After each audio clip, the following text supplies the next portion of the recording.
Hey everyone, welcome to A Mess Nonetheless. I'm Rachel. And I'm Melissa, and we are sisters. And we Welcome are back. We are in our fourth episode of our mini series on I am comparison. accurate on that. You completely froze, miss. Were you talking? Yeah. Okay. It's fine because I can. Okay, let's just start. Start over. Yeah. Let's just start from here. Okay. Hey everyone, welcome to A Mess Nonetheless. I'm Rachel. And I'm Melissa, and we are sisters. And welcome back. Welcome back to our mini series. We're doing it a little bit different than we did last year. As you've seen, we didn't put them all in 1 week. And in all honesty, it's because it was too much work for me. If we split them up a little bit more, it helps me immensely, but we also wanted them to be kind of together. Yeah. So we are on our second to last one. So fourth one. Mm-hmm. We're talking about comparison in this mini series. If you're just joining us, we have done obviously 3 other ones before this. We're talking about comparison. We first talked about the dangers of a comparison in marriage, comparison in parenting, and now finances. So yeah, you have something finances to start us with, Miss? One. It's a, what'd you say? I said finances can be a hefty one. Yep. So I know that we have some points that we're going to talk through, but I will just say that I have spent a lot of my adult life learning how not to compare because finances, because I know I've shared with you guys that Bill and I went through a significant amount of time where we really struggled financially, and it wasn't necessarily to making bad decisions. It was more like economical things and things out of our control. And obviously there was some decision making in there that we probably could have gotten right a little bit better. But we were surrounded by people who were not in the same boat as us, who made really nice money and got to buy new things and go on vacations and do all those things. And so I spent a lot of my time having to learn how to focus on God. That's what it seems like. We just always come back to that. Focus on God and what He's doing in our life. And a Christian podcast, that would be our focus. Geez, we're like a repeating record. You're broken record here. Focus on God. But that is true. It is. And so I'm excited to talk about this one because I know the pain that comes to you when you focus on comparing finances with other people. And I know the freedom and the joy and the ease that comes to your spirit and your soul when you stop. So let's dive in, Rachel. Amen to that. Well, and also I do want to say both Melissa and I have lived seasons of our marriage where we have very little, like very, very little, like can I afford a gallon of milk little? And we both have had seasons where we're more than little. We can have 4 gallons of milk. We can have lots of gallons of milk. We can plan vacations and get new cars and things like that. And so we, come at this from a vast and broad understanding of finances. And so that's kind of just, I think it's important to say, like, we're not just like these wealthy women who've never experienced non-wealth. And we're also not these poor women who've never experienced wealth. So the thing with finances is when we compare, it says we're not happy with our own finances, right? Right. It's like we're not grateful for what we have. These are the same things that we've been saying in the other topics, but not everyone that we compare ourselves to is happy with their finances either. Right. And I kind of just think in general, like if we're unhappy with our finances, okay, let me back up. Ecclesiastes 5:10 says, whoever loves money never has enough. So if money is like the love of your life, you never have enough. I think you can apply this to also like body image. Like whoever loses weight never loses enough. Whoever has muscles never has enough, right? It's like, whoever's shrunk in their size never has enough. Whoever has clothes never has enough. Whatever, if it's your primary focus, like whatever if it's your the love of your weight is, exactly. It's not that I think everyone who loses weight never loses enough. It's that whoever loves that as if it's first. So it's saying whoever loves money, not whoever has money. Whoever loves money never has enough. And the truth is like, that's a problem in our life. And I want to clarify, when I believe when it's saying loves money, it's not like, cause you can be grateful for your money. And you can absolutely. be like, when we have moved into a season where things got easier financially, I have loved that. Like I have been grateful for that. Absolutely. So I want to just clarify. I Yes. really believe what it's saying is when it, right, Rachel said, when it is your priority, when it is your Right. main focus, when it is what you Mhm. want above and beyond anything else, that is when Exactly. it's dangerous and not enough. Okay. Exactly. Because the second part of that verse is whoever loves wealth is Mhm. never satisfied with their income. Mhm. This too is meaningless. It's not that you cannot like and appreciate having Mhm. money and Yeah. having money to share and having money to Yeah. spend and having money, to do things. It's not that. It's that, like you're saying, whatever is your priority. Yeah. So, if weight loss is your main priority, if having the newest phone is your main priority, guess what? A new Yeah. phone's always going to come out. Having the best Yeah. car, well, guess what? Someone's always going to have a nicer car. I mean, Right. literally, there's always going to be someone with a nicer Yeah. car. Whatever it is that's like driving you, and if finances is your thing and comparing yourself to finances, it is a problem because Yeah. you're never going to be satisfied. And on top of it, you're comparing yourself with other people who might also not be happy with how much they have, right? It's like, it's this ending. What did we talk about? A train of misery in the first episode. Like, no one's ever going to be happy if you're just Right. always pointing to someone else who has what you want, but everyone can always point to someone else who has Yeah. what you want. Exactly. It's not a way to live. No. And then the second point, did you have anything you want to add to that before we move No, on? that just suddenly was like a weird pause. I know. I was like, oh, should I say something? I don't know what to say. I was like, you're frozen. I can't see you at all. So I have no way of knowing, like, if you're about to say something. I hope. Yeah, we're having some issues with our video. Hopefully it's not showing up on your guys' end if you're watching on YouTube, because Rachel's super pixelated and frozen. All right. So the second point we have is God decides who gets what. I know that seems crappy and unfair, especially if you're not. If you can't see my face, I'm giving a face like that's a rough one. That's a She rough was one to exactly really making that swallow. I mean, the truth is like we live in a world where people can go to school for the exact same amount of time, and one makes $500,000 a year and one makes $80,000 a year. Mhm. Like I don't, pastors make usually not a ton, and then like Right. lawyers make a lot. Like there's people who make right in the middle of the road.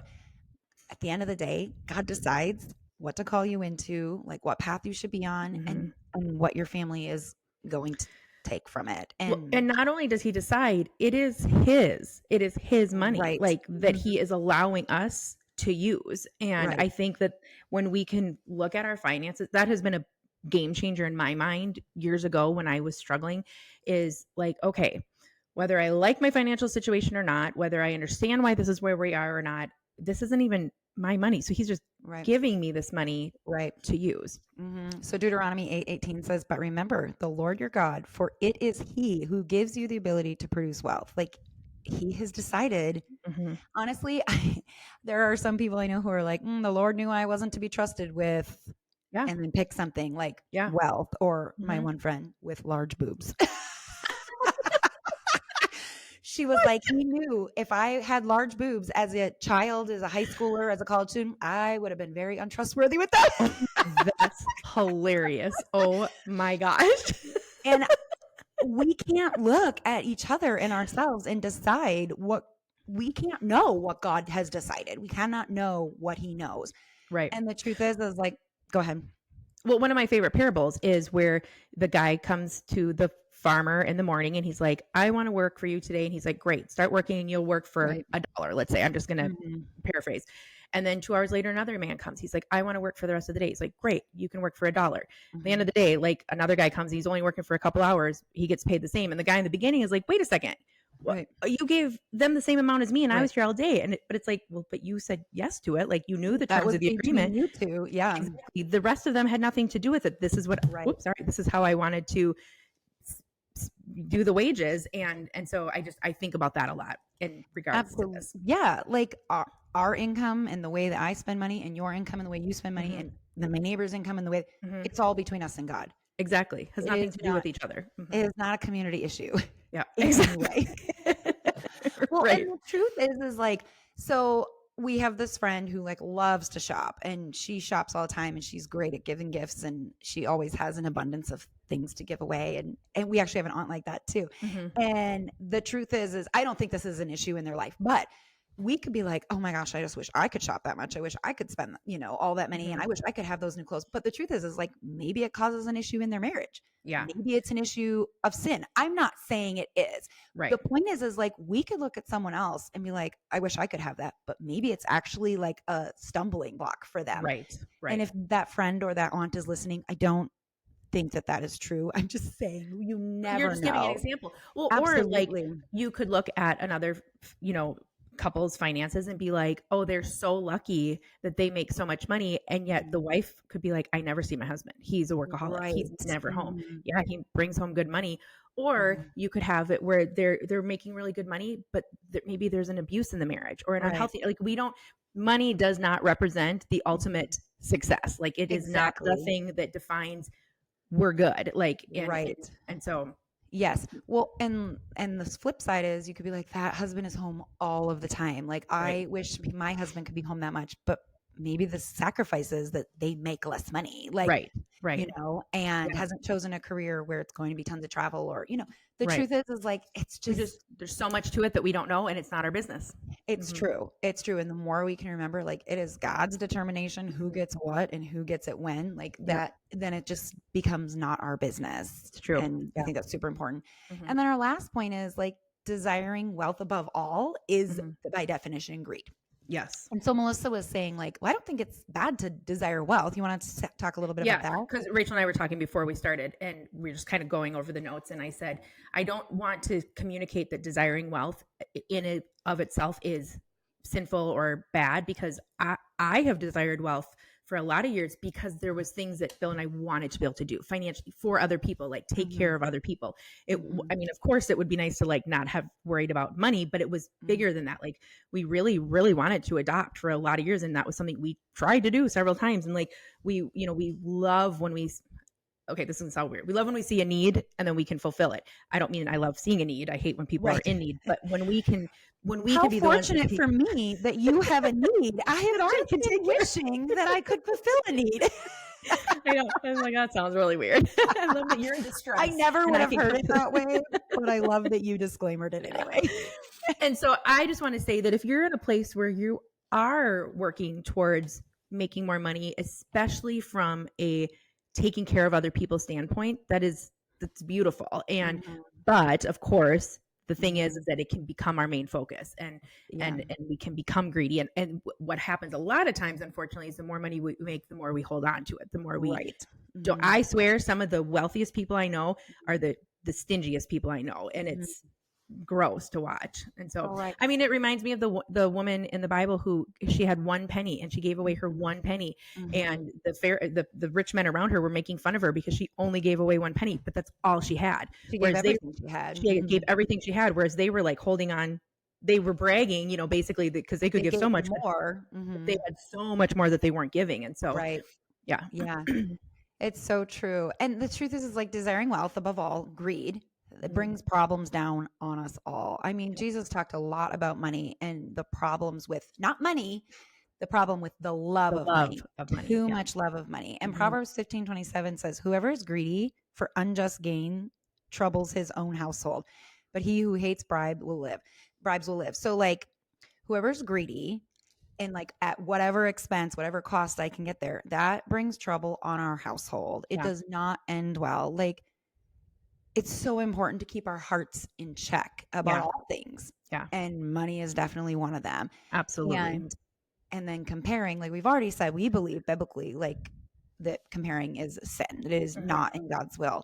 And so when God decides who gets money, how much you get, when you're going to get it, it's between you and him. He says, hey, don't have this great love of money because you're never going to be happy with what you have. You'll never think you have enough. And also if you're, aiming for greed at any expense, you're going to bring problems on your household. Like all of this is why we just need to mind our own business when it comes to other people's finances, because we have no idea how God's using finances in their house, what problems they're having, what it looks like on the outside isn't always what's going on the inside. And that's why it's for us to stay in our own lanes and keep our eyes on Jesus and what he wants for our household or our family, or, if you're a single person, just for you. Exactly. Yeah. All right. Do you have a challenge for us, or is it kind of like the same as the other one? Yeah, I think we're just kind of on repeat, broken record again I here. know. Find your thing It's, we talked about. I know, just really evaluate and see where do you maybe compare, and how can you eliminate that from your life, and how might that bring freedom? Oh, freedom, Freedom. freedom, freedom. That's from, I think, the movie Pharaoh or Joseph, or I think it's Joseph. I don't remember. Oh, Hello? Joseph. Sorry. I think I was trying to remember the name of it. It doesn't matter. I always liked that part. And I don't know why I felt I had to sing that right now. I was enjoyable. just typing along our challenge and you said freedom. And it was spirit led. We'll just go with that. Yes. Anyways, yeah, I think it's important for all of us to do our due diligence of search me, oh heart. Oh my gosh. Search my heart, oh Lord. Search my heart, oh Lord. Test me, know my thoughts. And then, lead me in the right path, the right direction. And that is my paraphrase. But it is for each of us to ask God in all of these areas, where am I not on course with you? Yeah. And like correct me. So, well, and I guess, since we do have, this has not been very long. We have a few more minutes, I guess. oh, well, this is our second. Remember, I had to restart us. Oh yeah. Never mind. So we're not at that time. We're looking at the time and it's not correct. Go ahead. Did you have something to say? Well, now I don't remember what it was. I just was like, she thinks it's 9 minutes and 41 seconds, and it's probably like 15 or 16. Yes, and we're trying to keep them short because they're mini series. Yeah. I think all I want to say is that it is easy to feel justified in the frustration when you are struggling financially, especially when you're doing all the right things. Right. My husband and I have not had credit cards for 16 years. We did Dave Ramsey for years and years and paid off $150,000 in debt or whatever it was. Like, we did the right things. We lived on a budget.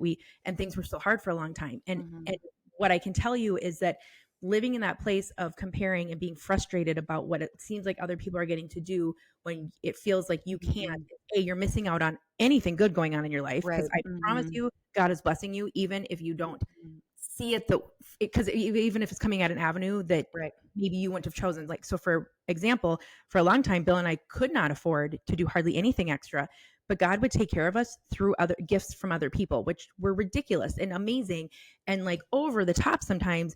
And if we weren't careful, we could have been like, but we didn't provide to pay for that on my own. Exactly. And that's something I had to fight through, is like, well, I don't want to have to get a gift from somebody. I want to be able to do it on my own. And I really felt like God was like, that's weird. Like, I'm taking care of you. Why does it matter how I'm taking care of you? Why does it matter how I'm blessing you? If it's whether your direct paycheck or someone giving you a gift. I was like, oh yeah. And it changed my heart completely when I stopped, because I just felt sad all the time. And I felt confused and I felt hurt. Like, I felt hurt. And you were like, why do they have the money to help us when all we desire is to have the money to help other people? And yet I would have wanted someone to take the gift from me if I had the money to offer to someone else. And I would have wanted them to see it as God taking care of them. And so definitely don't rush out of the place you are. Let God really do something in your heart and help you get to a place of freedom and appreciation and gratefulness before things might change. And maybe things won't ever change. I can't say it either way, but it's moving into a place of having a little bit more financially has been sweeter, knowing that we entered it with a grateful heart and attitude for where we were before. Does that make sense? Absolutely. Absolutely. All right. Well, thank you guys for joining us. And we have one more before we wrap up this little mini series. And we'd love to hear from you guys through Facebook, Instagram. If you have not joined our community page, you need to head to our Instagram or Facebook and you will find a link there. Otherwise, it's just facebook.com/groups/a mess nonetheless community. It's just that. It's just that. It's just as simple as that. But if you join Facebook groups, it's all facebook.com/groups. And our / is a mess nonetheless community. Yes, so, exactly. All right, you guys. All right. Thanks for being here, you guys. Bye. You might feel that your life is a mess, but don't feel bad. Ours is too, but we own a microphone and we have no shame. That's why we'll talk about how our life is a mess nonetheless. That's the name of our podcast.